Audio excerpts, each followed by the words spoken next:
my sweet friends! Welcome to Crafting with a Cocktail. My name is Daniela, and on this channel we make crafts and cocktails all in one video. I'm so excited that you're here. If you're new, I hope you subscribe, and if you've been here, I'm even more grateful for you. Today is a special collab, but we'll talk about that in a minute. So let's jump right into the DIYs. Cheers!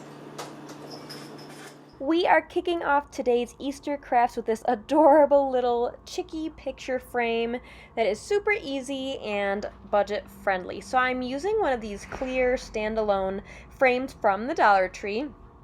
I honestly have passed by them so many times, and I've always told myself I should do something with them, and I didn't think of anything until today. So I did that, and then I'm taking some flowers from the Dollar Tree, and I pulled off the backs of them so they are completely flat. And then I am sliding them into that area where it's kind of sandwiched in the frame.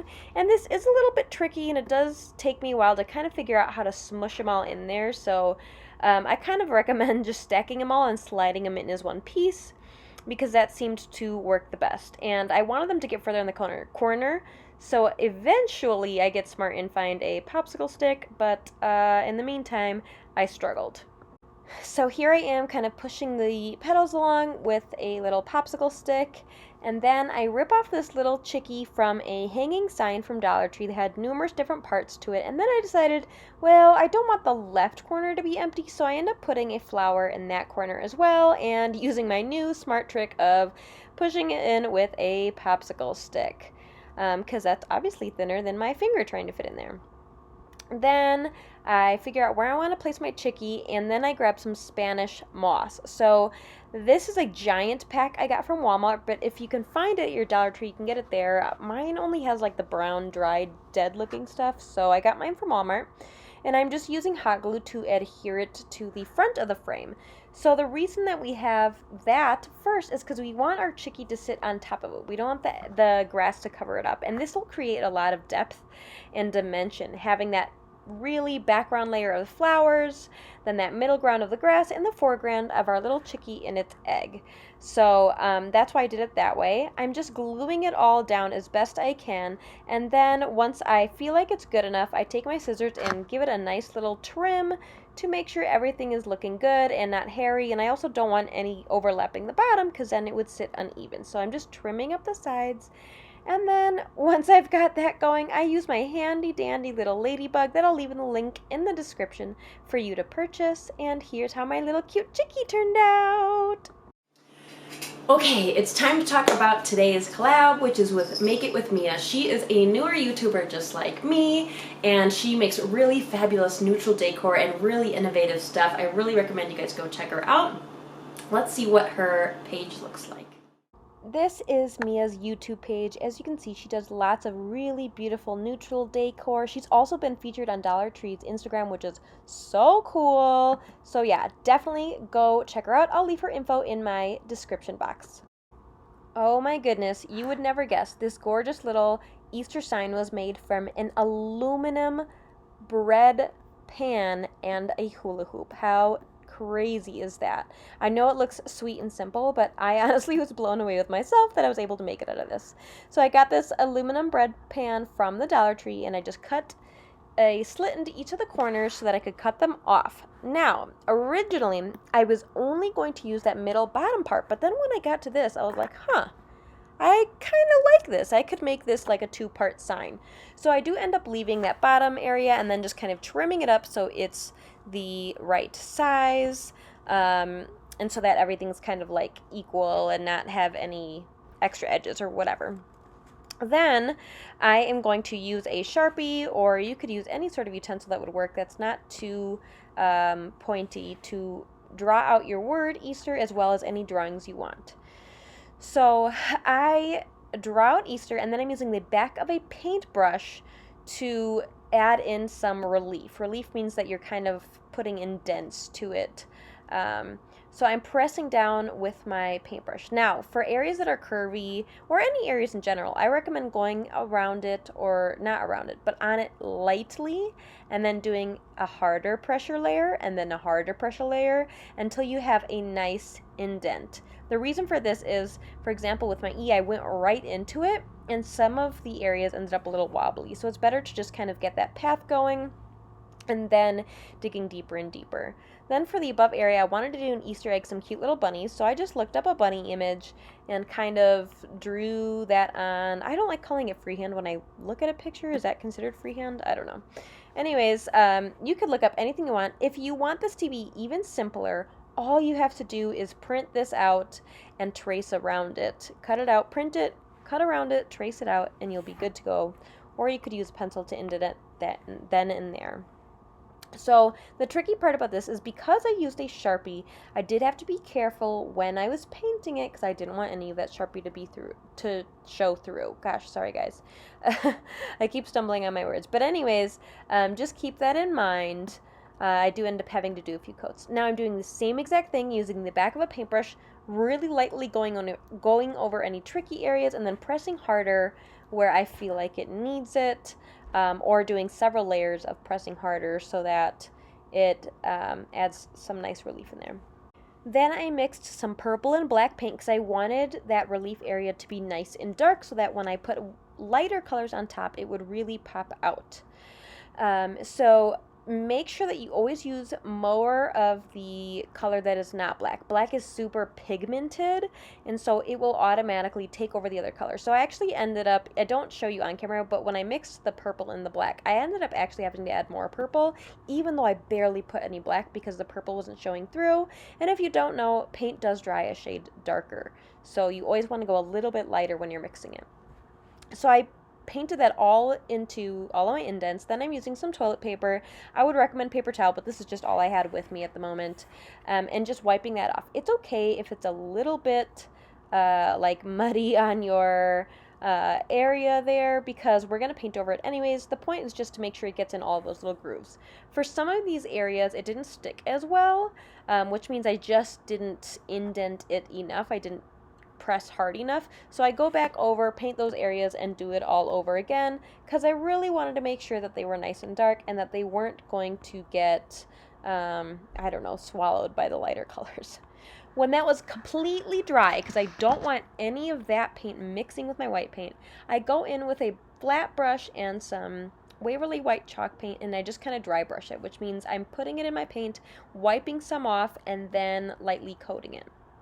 Now, like I said, some areas were not deep enough, so some of that white got stuck in the grooves, and this might happen anyways, and that's okay. All I end up doing later is just going back into some of those areas. So I use Waverly white in the bottom, and on the top, I wanted a really pretty light, like lilac color or lavender color or whatever. Pastel purple, essentially. So I used a light purple and some white and did the same exact thing. I just kind of dry brushed it on there. I wanted this to have some distressing to it without having to add the distress. The distress is mostly the background. So like I said, I end up just mixing more of my black and purple mixture to go into any of the grooves where it was not popping out enough. I kind of go back and forth with this process of outlining and then dry brushing and then outlining and dry brushing until I'm happy with the result. I'm going to be honest, this part is super dark because the sun had gone down. I didn't have light with me during this part, so forgive me. I just used a popsicle stick since I had cut into some of that piece before I decided that I wanted to keep that bottom half. So I just hot glued a popsicle stick to make it all a little bit more cohesive and flat and work it all together. Now, I got this tip from one of the Maria Kuna DIY videos of using a hula hoop for raffia. So I am unraveling 3 of these, so that means 2 strands each, and then I just tie a knot and I am braiding it. So I will not make you stick through the whole braiding process, but just keep in mind I have 2 strands for each one of my parts, and I braid this entire long piece, string, whatever, of hula hoop raffia. Then I hot glue it around my sign. So I start in the middle, and you could start this anywhere you want or any which way you want. I will say that some of my ends, well, the only 2 ends, do have some flat string, so non-braided string or raffia. But to be honest, that didn't really bother me. If that bothers you, you can braid more, you can add more. I just really wanted this to all come together in one piece instead of having to braid an extra like 2 inches of raffia and figuring out how to glue that without making it obvious. So I left those longer straight strings, raffia, whatever, extras on there, and it honestly didn't bother me much, and you can't really tell in the picture anyways. So wasn't a big deal for me. Then I take 2 small pieces of raffia and make some knots and then just hot glue it to the back so that it can be a hangable sign. And that's it for this one. I actually really love how this turned out. And like I said, I was just so amazed that I was able to make this out of a bread pan and hula hoop. I mean, that's insane. What do you guys think? All right, you know what time it is. Let's see what today's cocktail was. All you need for this is some maraschino cherries or grenadine, pineapple juice, and some Malibu or any sort of coconut rum. I'm starting with my shot and pouring it into a glass full of ice. Then I go in with some maraschino cherries and grenadine, which is just that cherry juice that's in there. I actually really like cherries in my drink, so I ended up adding 2 of them. And then all you do is top it off with some pineapple juice. I'm using some straight out of the can that says it's 100% juice, not any of that syrupy stuff. This is so simple and so easy. Mia picked out this drink, and I'm so glad she did. I will leave the original link to this recipe in the description for you guys to enjoy. Cheers! Last but not least, I am obsessed with this cute little DIY where it almost has these tiny little like vignettes or terrariums or whatever you want to call them. This is a set of plasticware from the party section at Dollar Tree. They originally come with 4, but I used one of them for a nest DIY I did recently. So I'm using the remaining 3. And I added glue into all of the intersections, hot glue that is. And once I had that, then I just hot glued popsicle sticks for extra security. Now, once I did this and I flipped it over, I noticed that some of the edges still were not as stuck as they could be. So what I end up doing is flipping it over and then kind of pinching the edges to make sure it's nice and tight. Then I'm using some more of my nice messy Spanish moss and adding it to the bottoms. So think about which one you want facing up. I guess it doesn't really matter. They're all really the same shape. But I'm just using hot glue to stick some moss on the bottom of each one so that I can have little items resting on top of them as if it were grass. So that's all you want to do for this area. Just make sure you add enough glue for everything to stick as best as possible. Once you've gotten that going, you can start adding your little pieces that go inside. So in the bottom right one, I'm just adding a purple flower, some little like yellow sparkly floral picks. I'm not sure what it was in a leaf. And then I made a little tiny raffia bow, stuck it on this glitter bunny that was on a pick originally from Dollar Tree. All these items are from Dollar Tree, in fact. And just sticking that in the top one.